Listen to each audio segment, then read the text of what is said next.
Well, a little bit of a hiatus, had some rain, got a little bit hung up. It's a beautiful morning today. And I had an idea last night. We should do a sequel video to how Fastrac can we put up hay. For the loyal followers and the old followers from last year, know that we put some Fastracs in a field, and with the new Krone Varipack baler said, how fast can we put up hay? Why don't we do another video? How fast track can we put up silage? Watch this, guys.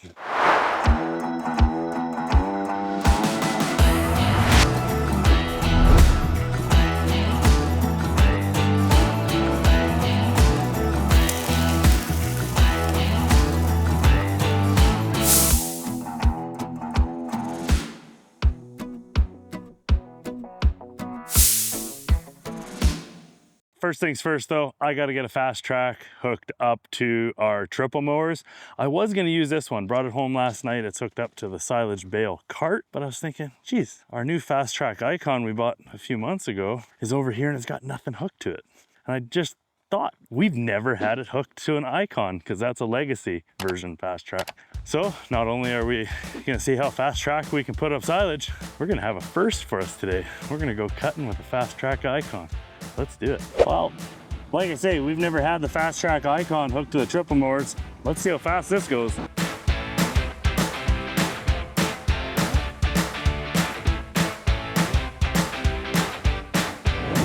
All right, we're well on our way to task number one, cutting the silage. This is a Prozo millet interseeded with annual ryegrass and Persian clover. There's a bit of volunteer oats and triticale from the last couple of years, but we are 1 hour in. We're actually 59 minutes. By the time I'm done talking, we'll be 60 minutes.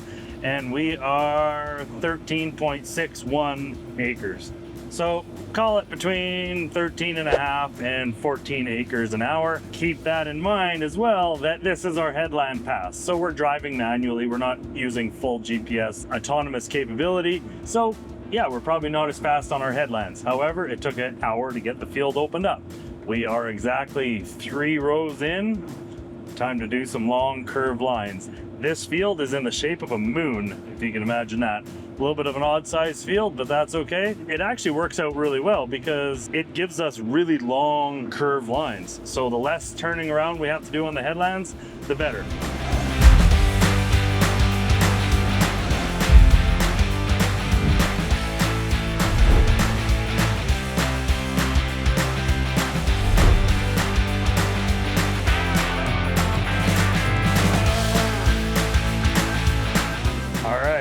We are at 2 hours. We are just coming up on 1 hour and 59 minutes, so we're going to call that 2 hours. And we are now at 27 and a half acres. Our first hour, which was the headlands, and now our second hour. So at exactly 2 hours, we are now at 27.6 acres cut. This crop is heavy. We are not able to drive at near the speed that we typically do, which I guess is a good problem to have. All right, guys, I am gonna pause the scheduled programming of trying to show you how fast we can put up silage to quick agronomy minute here and just show you, yes, we let the Prozo millet get a little bit overripe than where we would have wanted it. As you saw in our crop update video a couple weeks ago, it would have been better timing about 10 days ago to cut the millet, but the reason we didn't is it's been raining off and on and we couldn't get into this field, but also the Persian clover. The Persian clover is a little over 2 feet tall, and it was only like 8 to 10 inches a couple weeks ago. This stuff has really taken off. This one here isn't quite flowering yet, but a bunch of it is. And as you can see, so Prozo millet from DSB North Star. We have a little bit of volunteer triticale from last year, and then Persian clover and annual ryegrass. This is a very diverse crop. You guys will see in some of the drone imagery, a little bit of the yellow coloring is from the volunteer triticale and some volunteer oats. This field, prior to us starting to farm it last year, was a cattle pasture, and they fed a lot of oat green feed on here. So there is a lot of oat seed in this soil. We do have a little bit of stinkweed in the furrows where the Persian clover was, just because it was so wet and it kind of flooded it out earlier in the year. But anyway, we thought this would be the best balance of timeline to cut this field down. It's going to yield really well. We're happy about that. I just wish the millet wasn't quite so far along. But anyway, there's our agronomy minute here while we show you how fast we can put up silage. Let's go. All right, seeing how we're talking about time. Well, time is money, right? So how much money does this cost? Well, that's a loaded question. However, we're cutting at a speed of 6 to 10 mile an hour. When the crop thins down a bit, we can easily get to 10 mile an hour. Right now we're doing 6 mile an hour, which is 10 kilometers an hour. So 10 to 17, 10 to 18 kilometers an hour. And we are burning 27.5 liters per hour of diesel at about 70% engine load. All right, we're all done cutting, headed for home. Cutting probably could have gone faster. I had to drive quite slow. I probably spent more time at 10 kilometers an hour today, which is 6 mile an hour. This is a heavy crop, so that's a good thing. But again, it took 4.25 hours to cut 55.5 acres. That averages out to 13 acres an hour. With that being said, I was flying a drone and talking to you guys, cleaning off the cutters, cleaning out the radiator, looking at the crop. So that included all of that time. So all of that time, 4.25 hours to cut 55.41 acres technically. Well, let's get this thing home and come back in a day or two and bale this up as silage bale.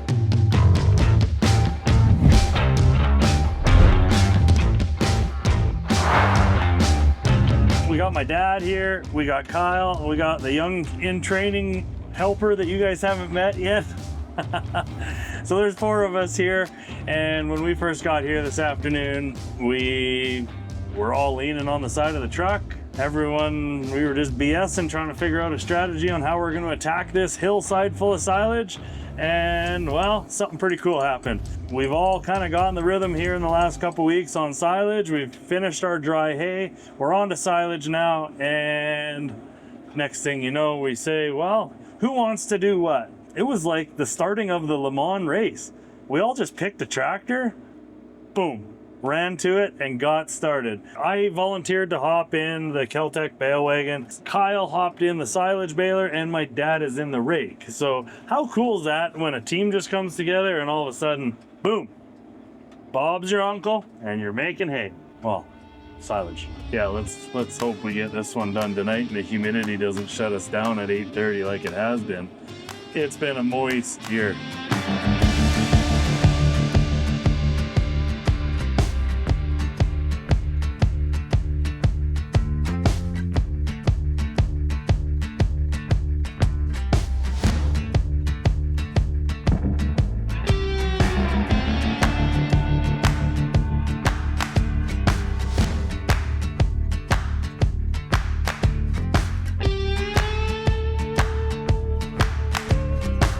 First time this season, actually for the second time this season, we had a night where the humidity didn't spike, and we were able to go to about 1:30 in the morning. We got about 80% of this field done. Came back here this morning. My dad's back there in that Fastrac Icon 4220, and he's on the Caprina baler. I'm in the rake for now because I'm gonna video this. We're a little bit short staffed today, but a good day to make this video because we're gonna just probably do it with the 2 of us. What we're gonna do is, as I explained in the cutting portion of this video, this field follows a highway that's along a curve. So this field's a funny shaped field. It's 55 acres and it is in the shape of a moon. The moon just doesn't have as sharp of points at the top and bottom. They're a bit flat. So what we're gonna do is we're starting along one of the outside curves. We are gonna get the 2 headlands of the field off the field. The rest of the field is cut in long curves, so we only have 2 headlands, not 4. So we are going to get the 2 headlands where the bales are going to be in our way. We are going to get them cleaned up, and with this stole loader and grapple, and we're even going to weigh a couple bales just so we can make sure that the scale on the Caprina baler is accurate, verified by the stole weigh scale system on this loader. So let's go.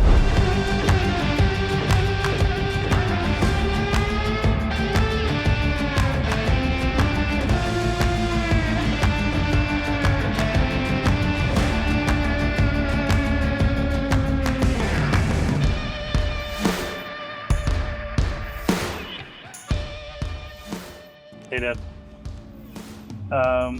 what is the weight saying at the bottom of the screen?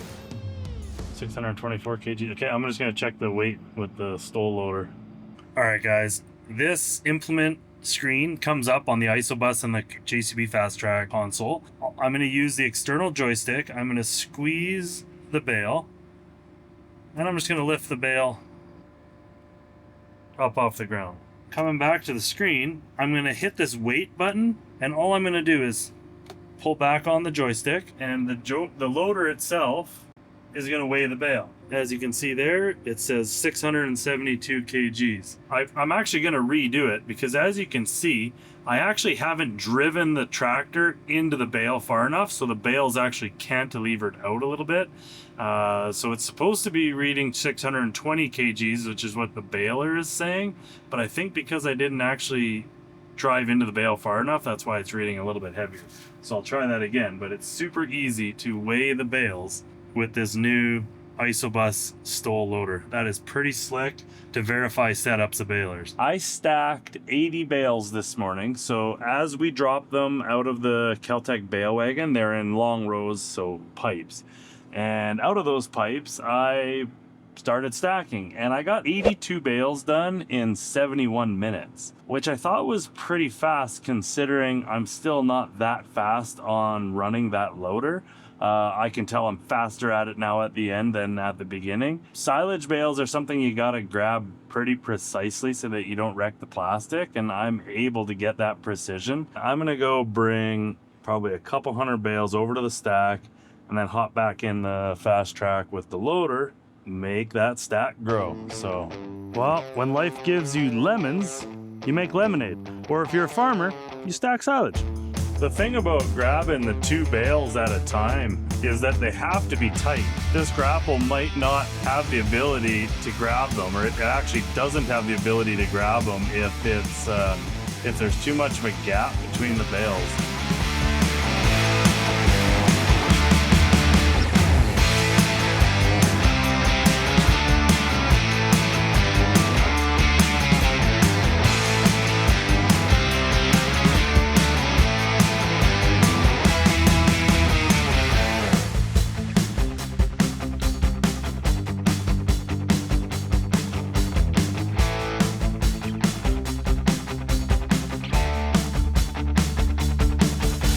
Well, today has come to an end. We've got another 180 bales in the stack.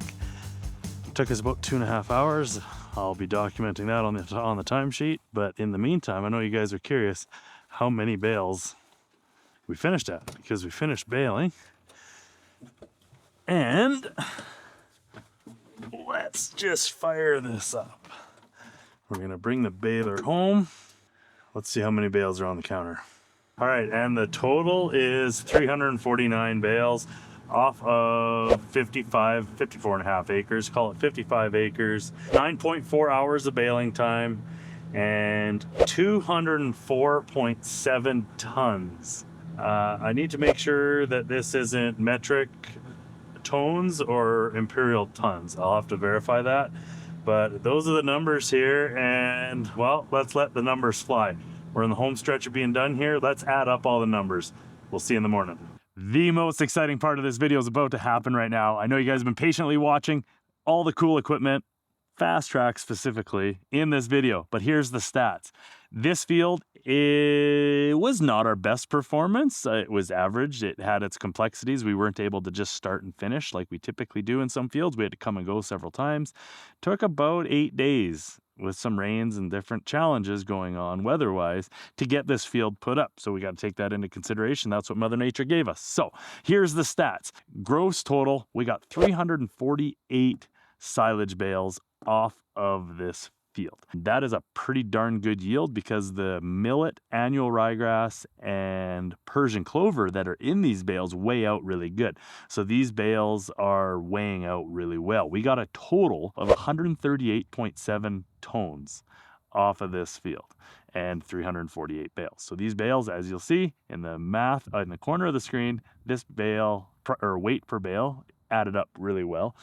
Sometimes bales 30 to 40% moisture will only weigh 1,300 pounds. As you can see, these ones did quite well. Bale count was a little bit low, but weight was up, and our weight on these bales, we always aim for between 30 and 45% moisture. I would say the average moisture on this field was probably 38 to 45. The cutting of this field with our Krone triple mowers mounted to the JCB Fastrac 4220 took 4 hours and 25 minutes. It was a little bit slower than I'd say average because it worked out to 12.1 acres an hour. Typically, we're closer to that 15. Given the conditions, the wetness of the field, we kept hitting gopher holes and things like that that would dirty up the cutter bar. So because of that, we had to cut a little bit slower. Baling. This one was an awkward one because, like I say, we had to come and go several times. It wasn't just start baling and finish baling all in the same day. We spent 12.5 hours baling this field, which is a little bit longer than maybe it should have been. That worked out to 27.84 bales an hour. I'm going to come back to this stat at the end and show you a little different way of adding up the math. Okay, raking. Raking's raking. Raking took 7 hours. We had to drive a little bit slower than maybe we would like, but kind of a rougher field, and we just didn't want to be hard on the crop or hard on the rake. Bale collecting. This is a fun one because I did all the bale collecting. I was on the Fastrac 4220 legacy version with the Kel-Tec bale wagon, which is right there.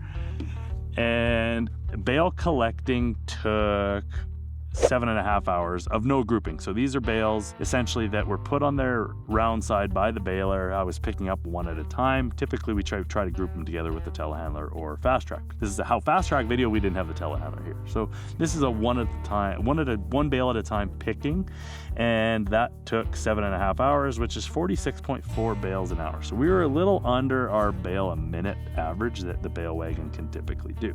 Bale stacking. So this is the cool part of this video, is it how Fastrac can we put up hay. So typically we will use our telehandler for stacking bales, but in today's video we used that 2025 4220 Icon with a brand new Isobus stole loader. That's where this got really interesting, because comparably to the telehandler, it took 4 hours total of stacking to stack the 348 bales, which is 87 bales an hour. Telehandlers can be more accurate in placement, probably make a tighter, better stack, so you're faster and tighter and more efficient making the stack with the telehandler. However, going to get the bale from where the bale wagon left it, there is no comparison on the speed. And as you can see, this stole loader and the Fastrac did not even break a sweat grabbing 2 bales at a time. I tried doing 1, I tried doing 2, and as long as we can get the stack really tight out of the bale wagon, this tractor did not skip a beat grabbing 2 bales at a time. And that's impressive. It's a demo from our dealer Noble Equipment because we wanted to try out this loader. This stole loader packs a punch, especially combined to the Fastrac Icon 4220, the Icon being that it has the new console and you can actually use the auxiliary joystick to run that loader, was pretty friggin' cool of an experience.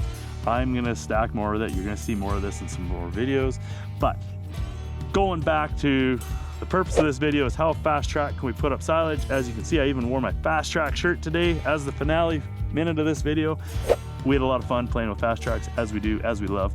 However, disclaimer, you gotta pay attention to this part before you stop watching. We just showed you how Fastrac we can put up silage. In the next 2 to 3 videos, you're gonna wanna stay tuned. We've got something brewing with a Fastrac that I'll guarantee you've never seen before. The world may not have ever seen before. You're gonna wanna see this because it is gonna be a game changer. Mark my words. Stay tuned in the next couple videos. We are still silaging. We are actually gonna start cutting down our oats and peas that we seeded here in July. That's a whole nother story. Save that one for another video. Thanks guys for watching, and we'll catch you on the next one.